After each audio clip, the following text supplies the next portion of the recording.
বন্ধুরা এখানে ইলিশ মাছ নিয়ে এসছে আর আমি ইলিশ মাছে এই মশলায় অল্পই মশলা দেখুন আমি একটু আদা একটুখানি টমেটো আর একটা পেঁয়াজ আর দুটো কাঁচা লঙ্কা আমি চিড়ে নিয়েছি আর এখানে নিয়েছি একটা বড় সাইজের ওল।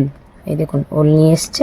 এবার এই ওলটাকে কেটে নেবো বড় বড় করে। আমি ইলিশ মাছ দিয়ে আজকে জমিয়ে আজকে একটা ভিডিও করে রেসিপি করে আপনাদের দেখাবো।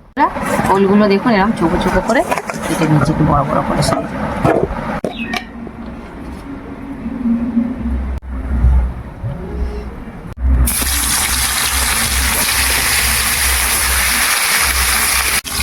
বেশি লাল করলাম না, মাছগুলো হালকা হালকা করে ভালো লাগে। মাছ ভাজার তেলটা একটু ঢেলে রেখে দিচ্ছি। পেঁয়াজ দিলাম, হালকা ভাজা হয়েছে ওলগুলো দিয়ে দেবো। পরিমাণ মতো নুন দিয়ে এবার ঢাকা দিয়ে দিয়ে আমি এটাকে সিদ্ধ করে নেব।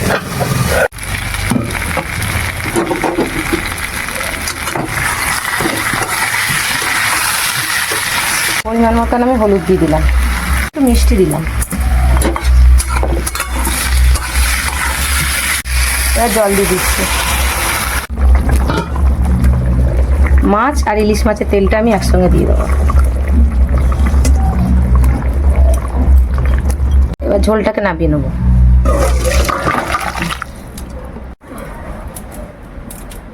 অল্প একটু তেল দিলাম কড়াতে, একটু কালো জিরে ভালো করে হাতে একটু নেড়ে দিয়ে আমি ফোড়ন দিলাম। আদা থেতো করে রেখেছি ওটা দিয়ে তাতে কাঁচা লঙ্কা।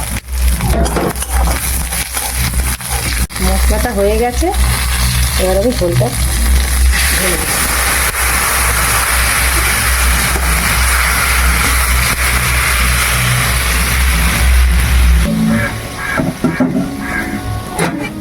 ফোড়নটা দিলাম, এতেই তরকারির স্বাদ দ্বিগুণ চলে আসবে। আর গ্রামীণ পদ্ধতিতে বন্ধুরা এইসব ঝোল রান্না করি আমি। আপনারা দেখুন, প্রথম থেকে শেষ পর্যন্ত ভিডিওটা দেখুন, দেখে কমেন্ট করে জানাবেন আমার রান্না কেমন লাগছে।